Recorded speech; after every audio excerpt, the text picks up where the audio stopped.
शांति। 7 अगस्त 2024 के ईश्वरीय महावाक्य। पहले एक नज़र मुरली की मुख्य पॉइंट पर।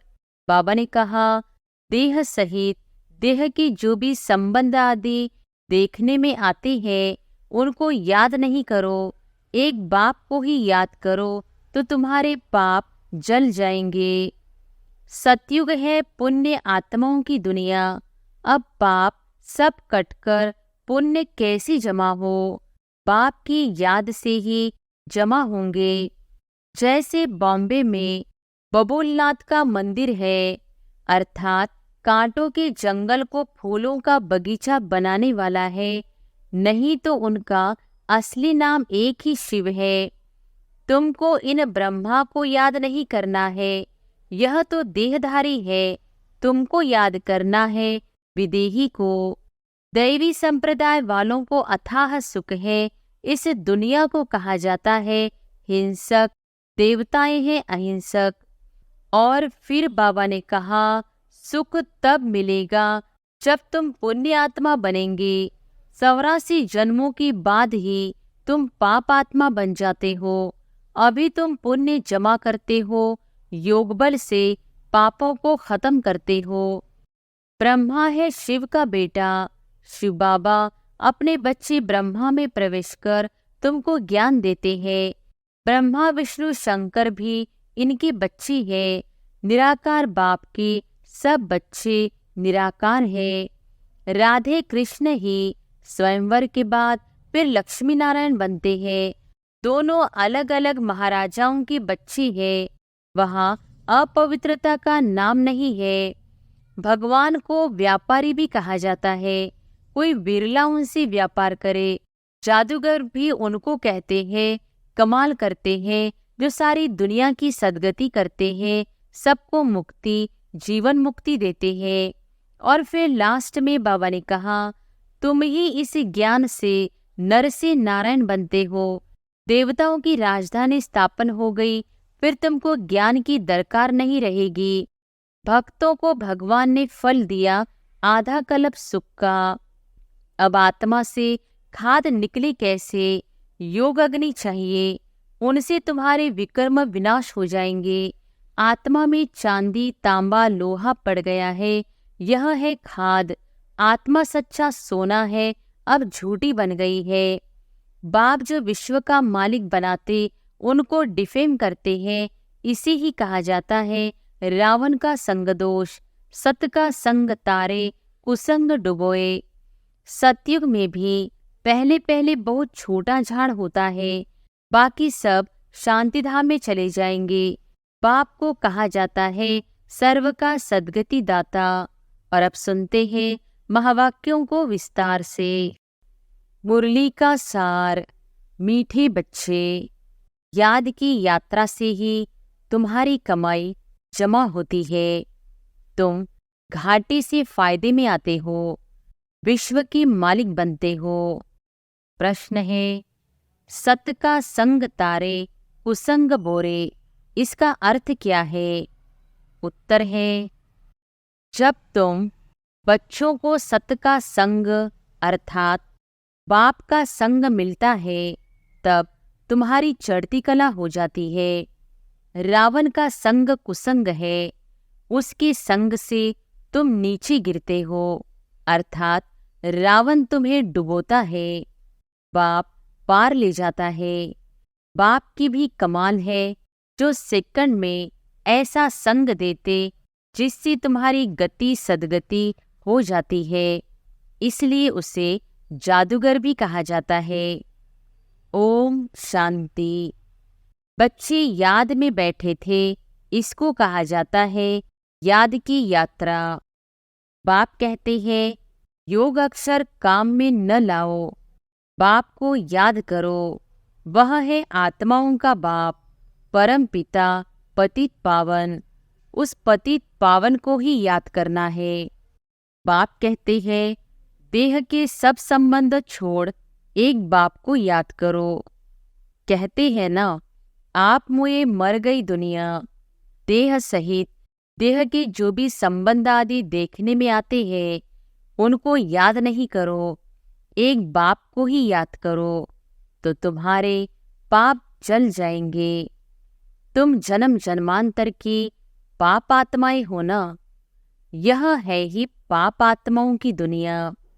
सतयुग है पुण्य आत्माओं की दुनिया। अब पाप सब कटकर पुण्य कैसे जमा हो? बाप की याद से ही जमा होंगे। आत्मा में मन बुद्धि है ना, तो आत्मा को बुद्धि से याद करना है। बाप कहते हैं तुम्हारे जो भी मित्र संबंधी है उन सबको भूलो। वह सब एक दो को दुख देते हैं। एक पाप करते हैं जो काम कटारी चलाते हैं। दूसरा पाप फिर क्या करते हैं? जो बाप सर्व का सद्गति दाता है, बच्चों को बेहद का सुख देते हैं, अर्थात स्वर्ग का मालिक बनाते हैं, उसी सर्वव्यापी कह देते हैं। यह पाठशाला है, तुम आए हो यह पढ़ने। यह लक्ष्मी नारायण है तुम्हारी एम ऑब्जेक्ट, और कोई ऐसे कह न सके। तुम जानते हो अभी हमको पवित्र बन पवित्र दुनिया का मालिक बनना है। हम ही विश्व के मालिक थे पूरे 5000 वर्ष हुए। देवी देवता विश्व के मालिक है ना। कितना ऊंच पद है। जरूर यह बाप ही बनाएंगे। बाप को ही परमात्मा कहते हैं। उनका असूल नाम है शिव। फिर बहुत नाम रख दिए हैं, जैसे बॉम्बे में बबुलनाथ का मंदिर है, अर्थात कांटों की जंगल को फूलों का बगीचा बनाने वाला है। नहीं तो उनका असली नाम एक ही शिव है। इनमें प्रवेश करते हैं तो भी नाम शिव ही है। तुमको इन ब्रह्मा को याद नहीं करना है। यह तो देहधारी है। यह तो देहधारी है। तुमको याद करना है विदेही को। तुम्हारी आत्मा पतित बनी है, उनको पावन बनाना है। कहते भी है महान आत्मा पाप आत्मा, महान परमात्मा नहीं कहते हैं। अपने को परमात्मा व ईश्वर भी कोई कह न सके। कहते भी है महात्मा पवित्र आत्मा। सन्यासी सन्यास करते हैं, इसलिए पवित्र आत्मा है।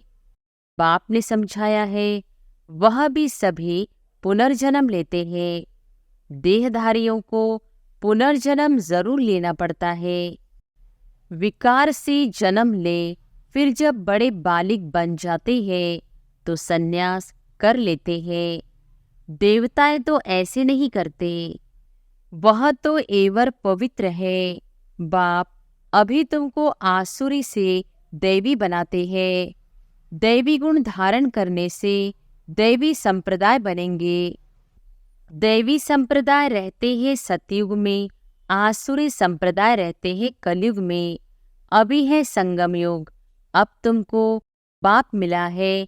कहते हैं अब तुमको फिर दैवी संप्रदाय बनना है जरूर। तुम यहाँ आए ही हो दैवी संप्रदाय बनने। दैवी संप्रदाय वालों को अथाह सुख है। इस दुनिया को कहा जाता है हिंसक। देवताएं हैं अहिंसक। बाप कहते हैं मीठे मीठे रूहानी बच्चों, बाप को याद करो। तुम्हारे जो गुरु लोग हैं वह भी सब देहधारी है।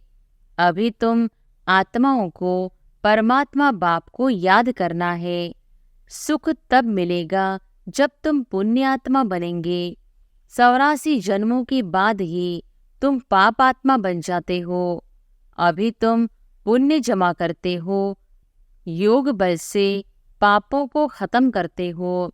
इस याद की यात्रा से ही तुम विश्व के मालिक बनते हो। तुम विश्व के मालिक थे तो सही ना, वह फिर कहाँ गए? यह भी बाप ही बताते हैं। तुमने 84 जन्म लिए, सूर्यवंशी चंद्रवंशी बने। कहती भी है भक्ति का फल भगवान देते हैं। भगवान कोई देहधारी को नहीं कहा जाता है, वह है ही निराकार शिव। उनकी शिवरात्रि मनाते हैं तो जरूर आते हैं ना, परंतु कहते मैं तुम्हारे सदृश जन्म नहीं लेता हूँ, मुझे शरीर का लोन लेना पड़ता है। मुझे अपना शरीर नहीं है, अगर होता तो उनका नाम होता। ब्रह्मा नाम तो इनका अपना है, इसने सन्यास किया तब नाम ब्रह्मा रखा है। तुम हो ब्रह्मा कुमार कुमारियां, नहीं तो ब्रह्मा कहाँ से आया? ब्रह्मा है शिव का बेटा। शिव बाबा अपने बच्चे ब्रह्मा में प्रवेश कर तुमको ज्ञान देते हैं। ब्रह्मा विष्णु शंकर भी इनके बच्चे हैं। निराकार बाप के सब बच्चे निराकार है। आत्माएं यहाँ आकर शरीर धारण कर पाठ बजाती है। बाप कहते हैं मैं आता ही हूँ पतितों को पावन बनाने, मैं इस शरीर का लोन लेता हूँ। शिव भगवानो वॉच है ना, श्री कृष्ण को तो भगवान नहीं कह सकते, भगवान तो एक ही है। श्री कृष्ण की महिमा ही अलग है। पहला नंबर देवता है राधे कृष्ण, जो स्वयंवर के बाद फिर लक्ष्मी नारायण बनते हैं, परंतु यह कोई जानते नहीं। राधे कृष्ण का किसको भी पता नहीं है, वह फिर कहाँ चले जाते हैं। राधे कृष्ण ही स्वयंवर के बाद फिर लक्ष्मी नारायण बनते हैं। दोनों अलग अलग महाराजाओं के बच्चे हैं। वहाँ अपवित्रता का नाम नहीं है, क्योंकि 5 विकार रूपी रावण ही नहीं है ही रामराज्य। अब बाप आत्माओं को कहते हैं कि मुझे याद करो तो तुम्हारे पाप कट जाएंगे। तुम सतोप्रधान थे, अब तमोप्रधान बने हो। घाटा पड़ा है, फिर जमा करना है। भगवान को व्यापारी भी कहा जाता है, कोई विरला उनसे व्यापार करे। जादूगर भी उनको कहते हैं कमाल करते हैं, जो सारी दुनिया की सद्गति करते हैं, सबको मुक्ति जीवन मुक्ति देते हैं। जादू का खेल है ना, मनुष्य मनुष्य को दे नहीं सकते। तुम 63 जन्म भक्ति करते आए हो, इस भक्ति से कोई ने सद्गति को पाया है? कोई है जो सद्गति दे? हो नहीं सकता, एक भी वापिस जा नहीं सकता। बेहद का बाप ही आकर सबको वापस ले जाते हैं। कलयुग में अनेक राजाएं हैं, वहां तुम थोड़े राज्य करते हो, बाकी सब आत्माएं मुक्ति में चली जाती है। तुम जाते हो जीवन मुक्ति में वाया मुक्ति धाम। यह चक्र फिरता रहता है। अभी तुम आत्माओं को दर्शन हुआ है इस सृष्टि चक्र का, रचयिता और रचना के आदि मध्य अंत का। तुम ही इस ज्ञान से नर से नारायण बनते हो। देवताओं की राजधानी स्थापन हो गई, फिर तुमको ज्ञान की दरकार नहीं रहेगी। भक्तों को भगवान ने फल दिया, आधा कल्प सुख का। फिर रावण राज्य में दुख शुरू होता है। आहिस्ते आहिस्ते सीढ़ी उतरते हैं। तुम सतयुग में हो तो भी एक दिन जो बीता सीढ़ी उतरनी होती है। तुम 16 कला संपूर्ण बनते हो, फिर सीढ़ी उतरते ही रहते हो। सेकंड बाय सेकंड टिक टिक होती है, उतरते ही जाते हैं। समय बीतते बीतते इस जगह आकर पहुँचे हो। वहाँ भी तो ऐसी ही घड़ियाँ बीतती जाएंगी।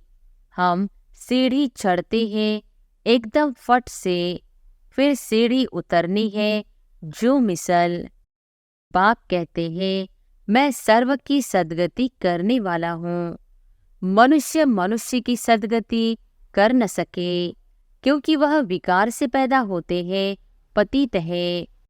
वास्तव में श्री कृष्ण को ही सच्चा महात्मा कह सकते हैं। यह महात्मा लोग तो फिर भी विकार से जन्म ले फिर संन्यास करते हैं। वह तो है देवता। देवताएं तो सदैव पवित्र है, उनमें कोई विकार होता नहीं। उनको कहा ही जाता है निर्विकारी दुनिया। इनको कहा जाता है बिकारी दुनिया, नो प्योरिटी। चलन कितनी खराब है। देवताओं की चलन तो बड़ी अच्छी होती है, सब उनको नमस्ते करते हैं, कैरेक्टर्स उन्हों की अच्छी है। तब तो अपवित्र मनुष्य उन पवित्र देवताओं के आगे माथा टेकते हैं।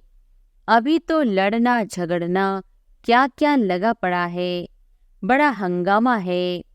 अभी तो रहने की भी जगह नहीं। चाहते हैं मनुष्य कम हो, परंतु यह तो पाप का ही काम है। सतयुग में बहुत थोड़े मनुष्य होते हैं, इतने सब शरीरों की होलिका हो जाती है। बाकी सब आत्माएं चली जाती है अपने स्वीट होम। सजाएं तो नंबरवार भोगते हैं जरूर। जो पूरा पुरुषार्थ कर विजयमाला का दाना बनते हैं, वह सजाओं से छूट जाते हैं। माला एक की तो नहीं होती, जिसने उन्हों को ऐसा बनाया वह है फूल, फिर है मेरो। प्रवृत्ति मार्ग है ना, तो जोड़ी की माला है, सिंगल की माला नहीं होती। सन्यासियों की माला होती नहीं, वह है निवृत्ति मार्ग वाले। वह प्रवृत्ति मार्ग वालों को ज्ञान दे न सके। पवित्र बनने के लिए उनका है हद का सन्यास, वह है हठयोगी। यह है राजयोग। राजाई प्राप्त करने के लिए बाप तुमको यह राजयोग सिखलाते हैं। बाप हर 5000 वर्ष बाद आते हैं। आधा कल्प तुम राजाई करते हो सुख में, फिर रावण राज्य में आहिस्ते आहिस्ते तुम दुखी हो जाते हो। इसको कहा जाता है दुख सुख का खेल। तुम पांडवों को जीत पहनाते हैं, अब तुम हो पंडे, घर जाने की यात्रा कराते हो। वह यात्राएं तो मनुष्य जन्म जन्मांतर करते आए हैं, अब तुम्हारी यात्रा है घर जाने की। बाप आकर सबको मुक्ति जीवन मुक्ति का रास्ता बताते हैं। तुम जीवन मुक्ति में, बाकी सब मुक्ति में चले जाएंगे। हाहाकार के बाद फिर जय जयकार हो जाती है। अभी है कलयुग का अंत, आफतें तो बहुत आने की है। फिर उस समय तुम याद की यात्रा में रह नहीं सकेंगे, क्योंकि हंगामा बहुत हो जाएगा। इसलिए बाप कहते हैं अब याद की यात्रा को बढ़ाते जाओ तो पाप भस्म हो जाए, और फिर जमा भी करो। सतो प्रधान तो बनो। बाप कहते हैं मैं हर कल्प के पुरुषोत्तम संगम युग पर आता हूँ। यह तो बहुत छोटा सा ब्राह्मणों का युग है। ब्राह्मणों की निशानी छोटी होती है। ब्राह्मण, देवता, क्षत्रिय, वैश्य, शूद्र, यह चक्र फिरता ही रहता है। ब्राह्मणों का बहुत छोटा कुल होता है। इस छोटे से युग में बाप आकर तुमको पढ़ाते हैं। तुम बच्चे भी हो तो स्टूडेंट भी हो, फॉलोअर्स भी हो, एक की ही है। ऐसा कोई मनुष्य होता नहीं जो बाप भी हो, शिक्षा देने वाला टीचर भी हो, सृष्टि के आदि मध्य अंत का ज्ञान देता हो, फिर साथ में भी ले जाए। ऐसा कोई मनुष्य हो न सके। यह बातें अभी तुम समझते हो। सतयुग में भी पहले पहले बहुत छोटा झाड़ होता है, बाकी सब शांतिधाम में चले जाएंगे। बाप को कहा जाता है सर्व का सद्गति दाता। बाप को बुलाते हैं हे पतित पावन बाबा आओ। दूसरी तरफ फिर कहते हैं परमात्मा कुत्ती बिल्ली पत्थर ठिक्कर सब में है। बेहद के बाप का अपकार करते हैं। बाप जो विश्व का मालिक बनाते उनको डिफेम करते हैं। इसी ही कहा जाता है रावण का संग दोष। सत का संग तारे कुसंग डुबोए। रावण राज्य शुरू होता है तो तुम गिरने लग पड़ते हो। बाप आकर के तुम्हारी चढ़ती कला करते हैं। बाप आकर मनुष्य को देवता बनाते हैं तो सर्व का भला हो जाता है। अभी तो सब यहाँ है, बाकी जो भी रहे हुए हैं वह आते रहते हैं। जब तक निराकारी दुनिया से सब आत्माएं आ जाएंगी तब तक तुम इम्तिहान में भी नंबरवार पास होते जाएंगे। इनको कहा जाता है रूहानी कॉलेज। रूहानी बाप रूहानी बच्चों को पढ़ाने आते हैं। रावण राज्य आया तो फिर शरीर छोड़ अपवित्र राजा बने और पवित्र देवताओं के आगे माथा टेकने लगे। आत्मा ही पतित अथवा पावन बनती है। आत्मा पतित तो शरीर भी पतित मिलता है। सच्चे सोने में खाद पड़ती है तो खाद का जेवर हो जाता है। अब आत्मा से खाद निकली कैसे? योग अग्नि चाहिए, उनसे तुम्हारे विकर्म विनाश हो जाएंगे। आत्मा में चांदी, तांबा, लोहा पड़ गया है, यह है खाद। आत्मा सच्चा सोना है, अब झूठी बन गई है, वह खाद निकली कैसे? यह है योग अग्नि। ज्ञान चिता पर बैठे हो, आगे थी काम चिता पर। बाप ज्ञान चिता पर बिठाते हैं, सिवाय ज्ञान सागर बाप के और कोई ज्ञान चिता पर बिठा न सके। मनुष्य भक्ति मार्ग में कितनी पूजा करते रहते हैं, लेकिन किसको जानते नहीं। अभी तुम सबको जान गए हो। तुम सब देवता बनते हो तो फिर पूजा की बात ही खत्म हो जाती है। जब रावण राज्य शुरू होता है तब भक्ति शुरू होती है। अच्छा, मीठे मीठे सिकिलधे बच्चों प्रति मात पिता बाप दादा का याद प्यार और गुड मॉर्निंग। रूहानी बाप के रूहानी बच्चों को नमस्ते। धारणा के लिए मुख्य सार। पहली पॉइंट, सजाओं से मुक्त होने के लिए विजयमाला का दाना बनने का पुरुषार्थ करना है। रूहानी पंडा बन सबको शांति धाम घर की यात्रा करानी है। दूसरी पॉइंट, याद की यात्रा को बढ़ाते बढ़ाते सब पापों से मुक्त हो जाना है। योग अग्नि से आत्मा को सच्चा सोना बनाना है, सतोप्रधान बनना है। वरदान है, हर घड़ी को अंतिम घड़ी समझ सदा एवर रेडी रहने वाले तीव्र पुरुषार्थी भव। हर घड़ी को अंतिम घड़ी समझ सदा एवर रेडी रहने वाले तीव्र पुरुषार्थी भव। अपनी अंतिम घड़ी का कोई भरोसा नहीं है, इसलिए हर घड़ी को अंतिम घड़ी समझते हुए एवर रेडी रहो। एवर रेडी अर्थात तीव्र पुरुषार्थी। ऐसे नहीं सोचो कि अभी तो विनाश होने में कुछ टाइम लगेगा, फिर तैयार हो जाएंगे। नहीं, हर घड़ी अंतिम घड़ी है, इसलिए सदा निर्मोही, निर्विकल्प, निर्व्यर्थ, व्यर्थ भी नहीं, तब कहेंगे एवर रेडी। कोई भी कार्य रहे हुए हो, लेकिन अपनी स्थिति सदा उपराम हो। जो होगा वो अच्छा होगा। स्लोगन है, अपने हाथ में लौ उठाना भी क्रोध का अंश है। अपने हाथ में लौ उठाना भी क्रोध का अंश है। अच्छा, ओम शांति।